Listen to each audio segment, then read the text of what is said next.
आपल्या गावात किंवा आपल्या गावापासून थोडंसं दूर व्यवसाय करायचं म्हटल्यावर आपण नातेवाईक शोधतो. म्हणजे आपल्या एखाद्या घरातल्या मुलाला ॲडमिशन घ्यायचं आहे कॉलेजला, तर त्या कॉलेजला त्या गावात आपलं नातेवाईक कोण राहतं हे शोधतो. व्यवसाय करताना आपल्याला ज्या गावावर, ज्या ठिकाणी आपला आत्मविश्वास आहे, जिथं आपण जिंकूच शकतो, हरू शकत नाही, तिथून व्यवसाय कधीही सुरू केला कधीही फायदेशीर आणि चांगला ठरतो. मी रोहित नितीन काले, धारणगाव कोपरगाव, जिल्हा अहमदनगर. या व्यवसायाची सुरुवात आम्ही साधारण ज्यावेळेस कोरोनाचा पिरियड होता, ज्यावेळेस कुठलेही उद्योग ठप्प झालेले होते, त्यावेळेस सुरू केली होती. ॲक्च्युली माझं bachelor of fine art, painting, designing, editing आणि सिनेमॅटोग्राफी फिल्ममध्ये जे तुम्ही कॅमेरा बघतात, तर त्याचं माझं प्रशिक्षण झालेलं होतं. बरेचसे web series, short film, serial मी केलेल्या होत्या. म्हणजे त्या क्षेत्रातून डायरेक्ट ह्या क्षेत्रात माझी ती उडी झाली. किंवा माझ्या कुटुंबातलं कोणीही ह्या क्षेत्रात नव्हतं, मॅन्युफॅक्चरिंग क्षेत्रात नव्हतं किंवा फूड इंडस्ट्रीमध्ये जुनं आमचे घरातलं कोणी व्यक्ती किंवा त्याचा कुठलाही अनुभव तो नव्हता. तर तरी म्हणजे मला बऱ्याच त्या प्रसंगाला टींना सामोरे जावं लागलं. ज्यावेळेस मी फिल्मच्या कामासाठी मुंबईला गेलो, त्यावेळेस मला तिथं काही काम मिळालं नाही. काम न मिळाल्यामुळं मी मॅकडोनल्ड बर्गर बनवणारी जी कंपनी आहे तिथं वेटर म्हणून त्या हॉटेलला जॉईंट झालो. तर आता मुंबईत राहायचं म्हणजे 2 वेळेस जेवणाची सोय, म्हणून मी बाय डिफॉल्ट योगायोगाने मॅकडोनल्ड कंपनीमध्ये जॉईंट झालो. गावाकडला मी मुलगा, आपलं ग्रामीण भाग, आणि त्या कंपनीची रूपरेषा, ती कंपनी काम कसं करते, म्हणजे इन्स्पायर कालांश उद्योग जे काही आज आहे तर इन्स्पायर बाय मॅकडोनल्ड आहे असं मी म्हणू शकतो. आपल्या गावात किंवा आपल्या गावापासून थोडंसं दूर व्यवसाय करायचं म्हटल्यावर आपण नातेवाईक शोधतो. म्हणजे आपल्या एखाद्या घरातल्या मुलाला ॲडमिशन घ्यायचं आहे कॉलेजला, तर त्या कॉलेजला त्या गावात आपलं नातेवाईक कोण राहतं हे शोधतो, की त्याचं माझी आत्या आहे, तिथं माझा मामा आहे. पण त्या कंपन्या, कोको कोलासारखी कंपनी, विदेशातून काय नातेवाईक नाही, त्यांचे कोणी पाहुणेरावळे नाही इथं, पण कोको कोलासारखी कंपनी, मॅकडोनल्डसारखी कंपनी आज कुठल्याही देशात जाऊन ते काम करतात. त्यांची ती काम करण्याची पद्धत, याच्याने मी फार प्रभावित झालो. म्हणजे मी माझ्या आयुष्याचे 8 ते 9 वर्ष पेंटिंग, ड्रॉइंग, कलेसाठी दिले आणि अचानक व्यवसायात माझं पदार्पण झालं. तर माझ्यासाठी माझ्या आयुष्यातली सगळ्यात अद्भुत आणि बदल घडवणारी ही गोष्ट आहे. शहराचे ड्रॉबॅक असे आहेत की तिथं छोट्या प्रमाणावर तुम्हाला व्यवसाय करायचा म्हणजे मोठं भांडवल लागतं. आणि छोट्या प्रमाणावर व्यवसाय म्हणजे मोठं भांडवल म्हणजे कसं, काय अर्थाने की आपल्याला तिथं डायरेक्ट संधी उपलब्ध होऊ शकत नाही जागेची. समजा गावाकडं आपल्या समजा काही महिला आहे, काही लोक आहे, काही ओळखीचे लोक आहेत, ते आपल्याला कॉपरेट करतात. आणि व्यवसाय सुरू करताना आपल्या मनात एक भीती असते हारण्याची. आपण जर शहरातून डायरेक्ट सुरू केला आणि जर आपला बिझनेस काही प्रमाणात प्रॉब्लेममध्ये आला किंवा आपल्याला तिथं संधी नाही मिळाली तर आपण डिमोटिवेट होतो. त्याच्यामुळं व्यवसाय करताना आपल्याला ज्या गावावर, ज्या ठिकाणी आपला आत्मविश्वास आहे, जिथं आपण जिंकूच शकतो, हरू शकत नाही, तिथून व्यवसाय कधीही सुरू केला कधीही फायदेशीर आणि चांगला ठरतो. आणि हे शहर व्यवसाय माझ्या हिशोबाने हे शहर व्यवसाय करण्यासाठी नाही आहे. गावात एखादा व्यवसाय करून तो तुम्ही शहरात नेऊ शकतात, त्याचं मार्केटिंग शहरात करू शकतात. शहरं तुम्हाला नॉलेज देत नाही, काही शिकवत नाही. तुम्हाला तुमचं स्किल गावाकडं म्हणा किंवा तुमच्या कम्फर्ट झोनमध्ये तुम्हाला ते शिकावं लागतं. तुम्ही इथून जे टॅलेंट घेऊन तुम्ही शहरात जाऊ शकतात. तिथं तुम्हाला आयतं कोणी शिकवत नाही, आयतं कोणी नॉलेज देत नाही. त्याच्यामुळं तुम्ही पूर्ण स्किल घेऊन, पूर्ण फिनिश प्रोडक्ट घेऊन तिथं तुम्ही प्रेझेंटेशन द्यावं लागतं. त्याच्यामुळं शहर जरा या सगळ्या उद्योजकांसाठी किंवा लेबरसाठी, जागेसाठी थोडंसं अडचणीचं ठरतं. मार्केटमध्ये मी सुरुवातीला राजगिरा लाडू नव्हता निवडला. माझा काळा मसाला, चहा मसाला, पावभाजी मसाला, इन्स्टंट ढोकळा असे विविध प्रोडक्ट होते. 20-22 प्रकारचे प्रोडक्ट होते, जेणेकरून मार्केटमध्ये काहीतरी प्रभुत्व तयार करेल असे. पण नंतर मला राजगिरा लाडूमध्ये काही ड्रॉबॅक मिळाले, की ज्यावेळेस राजगिरा लाडू बनत होता, माझी सहज एका फॅक्टरीला व्हिजिट झाली. ज्यावेळेस राजगिरा लाडू बनत होता तिथं अस्वच्छतेचं प्रमाण खूप, साखर, भेसळयुक्त माल, आणि मनाला कुठंतरी असं दुःख झालं की माझ्या घरातले सुद्धा, की उपासाला माझी आजी, वडील किंवा आई किंवा कोणत्याही घरातलं जे वयस्कर व्यक्ती आहे ते प्रसाद म्हणून किंवा इतक्या उपासाला इतकं म्हणजे ते देवारूपी तो पदार्थ ठेवतो. ते पदार्थ बनवण्याची प्रोसेस इतकी घाणेरडी, इतकी वाईट, तो आपण पाहिली जर ती खाऊ शकत नाही. तर माझ्या डोक्यात एक कल्पना होती की आपल्या जे भक्तिभावनेशी जोडलेला जो पदार्थ आहे, याचा मी नंतर रिसर्च केला की तो आरोग्याला चांगला आहे, लहान मुलापासून म्हाताऱ्या माणसापर्यंत आपण असं एक प्रोडक्ट मला पाहिजे होतं. आणि याच्यात गुळाचं इनोव्हेशन करायला खूप संधी आहे. म्हणजे आजपर्यंत जे कंपन्या गुळामध्ये ब्राऊन जो कलर येतो आपला लाडूला, तो ब्राउनिश, कुठलाही केमिकल नाही, रंग नाही, आपण त्याच्यात काही यूज करत नाही, फक्त त्याच्यामध्ये गुळ हा असतो. गुळाच्या पण भरपूर जाती आहे, तो आपण त्या शेतीतून विशिष्ट प्रकारे तो गुळ बनवून घेतो, त्या गुळामध्ये काम करायला एक संधी आहे. दुसरी गोष्ट, एक धर्माचा आणि भावनेचा विषय येतो की आपल्याला त्या गोष्टीमध्ये एक विश्वास जपला गेला पाहिजे. म्हणजे राजगिरा लाडूचं जे नाव आहे ते खराब नाही झालं पाहिजे. लोक सगळ्या आपल्या मार्केटमध्ये, फूड इंडस्ट्रीमध्ये सगळ्या गोष्टी केमिकलच्या, कुठल्या गोष्टीवर तुम्ही विश्वास ठेवावा असा एक प्रश्न पडतो. तर हा जो विश्वास आहे, या विश्वासाला कुठं या इंडस्ट्रीला तडा नाही गेला पाहिजे, म्हणून मी या प्रोडक्टमध्ये पाऊल उचलण्याचं ठरवलं. आणि दुसरी गोष्ट, तुम्ही जे म्हटले की मशीन वगैरे नाही आहे, तर हाच माझा प्लस पॉईंट आहे की याच्यात जास्तीत जास्त रोजगार निर्मिती करायला संधी आहे, महिलांना काम देण्यासाठी संधी आहे. आणि इथून जास्तीत जास्त आपले कोरोना काळामधले बेरोजगार युवक आहे, तरुण आहे, तरुणी आहे, महिला आहे, यांना ह्याच्यात काम करण्याची संधी आहे. आणि याच्यामध्ये मशीन नाही आहे म्हणून मी उतरलो आहे. जर मशिनरी असतात आणि जर रोजगार निर्मिती होत नसती तर मी वेगळं काही प्रोडक्ट शोधलं असतं. सगळ्यात पहिल्या दिवशी आम्ही साधारण 350 लाडू बनवले होते. सगळ्यात पहिला दिवस मला आठवतो. तर आम्ही ते सगळी मेहनत करून ते कढई, कवचे, ते सगळे 8 दिवस आम्ही गोळा केले. आणि ते आमचं पहिले 2-3 घाणे आमचे चुकून गेले, ते वाया गेले. नंतर आमचं जे दुसऱ्या दिवशीचं जे प्रोडक्शन होतं, पहिला दिवस आमचा फेल गेला, आम्ही हारलो. पण दुसऱ्या दिवशी आम्हाला आमची चुकही कळाली. पण दुसऱ्या दिवशीचं आमचं जे प्रोडक्शन होतं समजा, तर ते आम्ही 350 लाडू बनवले होते. त्याच्यातला एकही लाडू विकला नव्हता, ते सगळे खाण्यामध्ये, वाटण्यामध्ये आणि त्याच्यात गेले होते. पण आजच्या तारखेला, आज 3.5-4 वर्षानंतर, आज आपल्या कंपनीमध्ये एकही सुट्टी न घेता, फक्त रविवारची सुट्टी आणि जे दिवाळी वगैरे आपले जे मोठे सण असतात ती सुट्टी सोडून, आजच्या तारखेला या कंपनीमध्ये प्रत्येक दिवसाला 1.5 लाख ते 2.25 लाख लाडू बनतात. त्याच्यातले एक साधारण 1000-1,500 लाडू हे डॅमेजमध्ये जातात, काही तुटले फुटले, काही त्याचं मग ते परत रिमिक्सचरमध्ये होतात. पण फिनिश जो लाडू आहे तो साधारण 1.5 लाख लाडूच्या आसपासचा आकडा आमचा आजच्या तारखेला आहे. जसं जसं आपल्या कंपनीची क्वालिटी लोकांना लक्षात आली, ब्रँडिंग लक्षात आली, मार्केटिंग लक्षात आली, तसं तसं आम्ही कोपरगाव शिर्डी सेंटर धरल्यापासून 100 किलोमीटरच्या 150-200 किलोमीटरपर्यंत आम्ही काही आमची टीम मार्केटिंगला पाठवली, काही ब्रँडिंगसाठी पाठवली, काही सॅम्पल पाठवले, काही सुपर शॉपिंगची लिस्ट काढली. अशा विविध पद्धतीने जे शक्य होईल,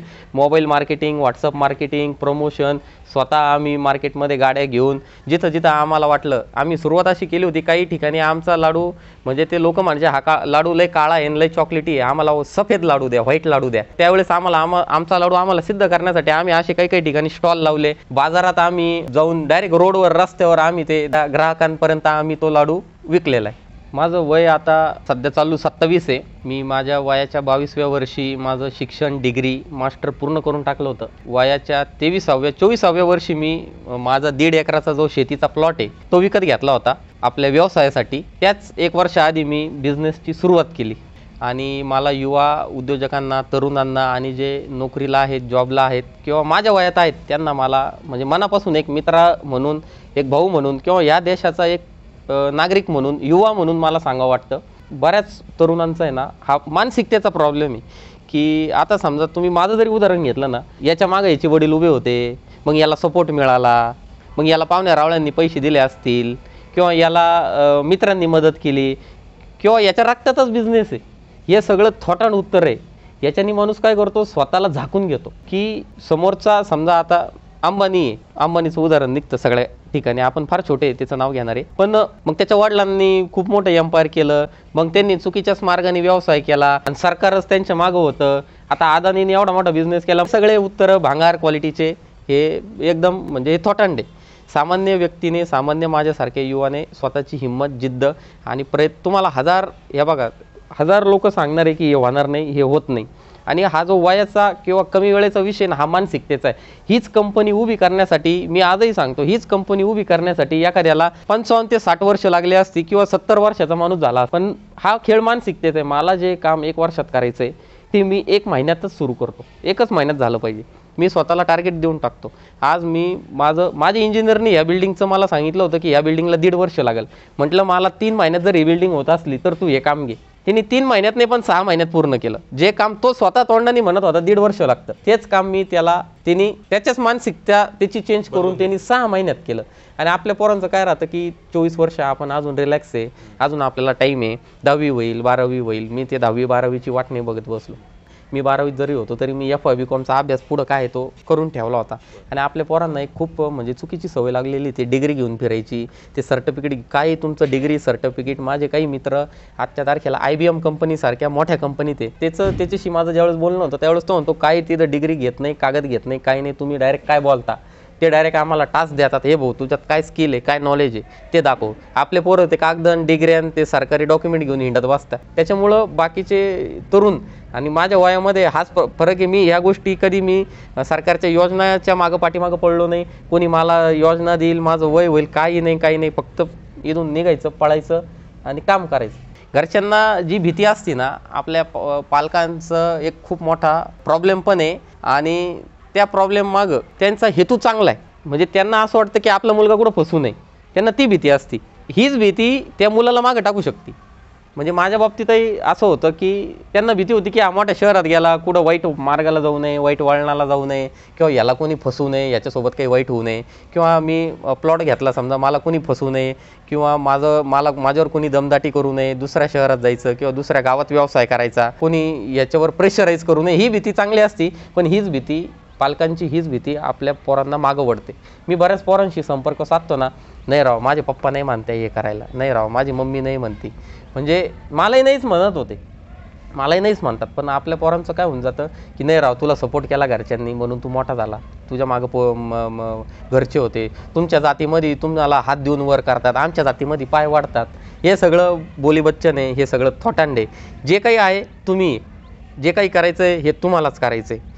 याच्या ना कोणी मागं आहे, ना कोणी पुढे आहे, ना कोणी तुम्हाला साथ देणार आहे, ना कोणी वर वाढणार आहे, ना कोणी खाली खेचणार आहे. हे सगळे मनाचे खेळ, मनाचे भ्रम. आणि पालकांनाही माझं निवेदन आहे की पोरांना जास्त करून निवेदन आहे की वडिलांचं काम आहे हे करू नको ते करू नको म्हणायचं, पण जर तुम्ही मनाशी प्रामाणिक आहे आणि तुम्हाला माहिती मी जे काही काम करतोय हे फक्त काय करतात, स्वतःचं दुःख, स्वतःचा कमीपणा आणि स्वतःचा मागासलेपणा हा आईवडिलांवर ढकलून मोकळे होतात. कर्तृत्व काही नाही आणि पप्पा नाही म्हणतात, आई नाही म्हणते, तर मला तसं वातावरण नाही, माझ्याकडे जागा नाही, माझ्याकडे काय प्लॉट नाही, काही नव्हता, मी मिळवलं ना. म्हणजे मला काय माझा मोठेपण नाही, पण हे शक्य आहे. याच्यात काय पप्पा येत नाही, मम्मी येत नाही, चुकीच्या कामाला त्यांची आठवण येत नाही, आणि चांगलं काही करायचं म्हटल्यावर नाही पप्पा राग होते. हे काय आज माझे वडील नाही म्हणत होते किंवा माझ्या घरातले म्हणत होते की हा व्यवसाय करू नको, आज सक्सेस झाला, आनंद वाटतो. आज ते म्हणतात मी माझं काम सोडून तुझ्या व्यवसायात येतो.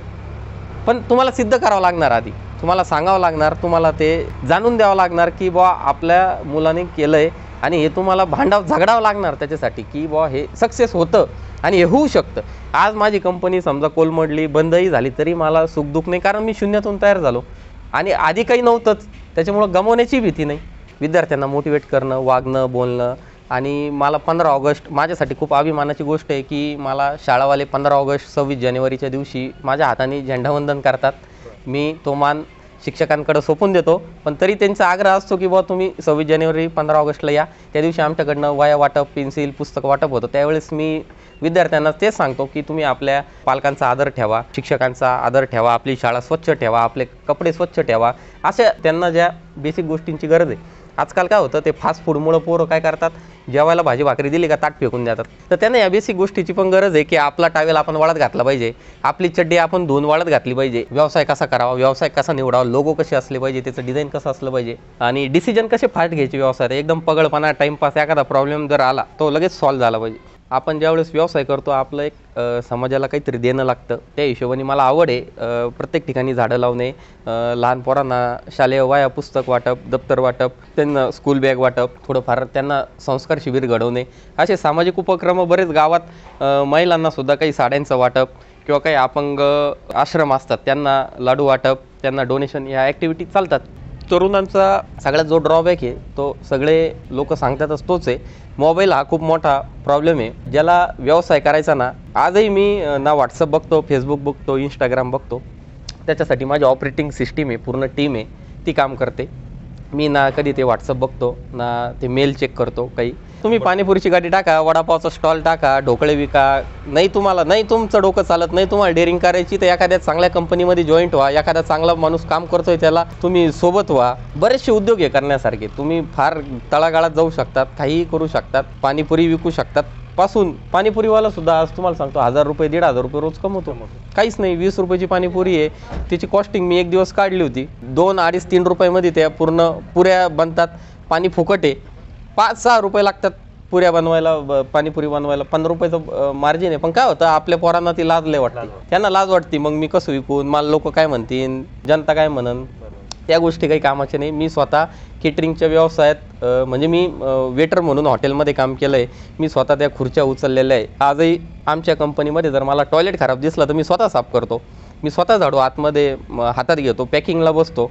ते काय, ते सगळ्या गोष्टी बोलायच्या आहे की कमीपणा आहे, मोठेपणा आहे, काही नाही, काही तसं काही नसतं. आम्ही तुमच्याच मुद्द्यावर अभ्यास करून 2 वर्षापूर्वी आम्ही ते स्टॉल बनवलेले, जेणेकरून तुम्ही ते कुठल्याही तुमच्या चौकात रोडवर 4x4चा स्टॉल आहे, त्याला आम्ही एक टेबल देतो, तो कॅनोपी देतो आणि एक स्टूल देतो. त्या स्टॉलवर जर तुम्ही आपले कालोनचे जरी प्रोडक्ट ठेवले आणि कालोंश व्यतिरिक्त तुम्हाला जर वाटतं आहे केळी वेपर्स आहे, बटाटा वेपर्स आहे, साबुदाणा चिवडा आहे, नायलॉन चिवडा आहे, बरेच प्रोडक्ट आहे, गूळ आहे आयुर्वेदिक, हे तुम्ही बाहेरचे प्रोडक्ट जर त्या स्टॉलवर ठेवले तर तुम्हाला निश्चितच तिथून रोजगार संधी उपलब्ध होईल. आणि तुमच्या सूचनांचा, तुम्ही दिलेल्या सल्ल्यांचा मी 100% आपल्या या कंपनीमध्ये त्याच्यात बदल करेल आणि सुधारणा करेल.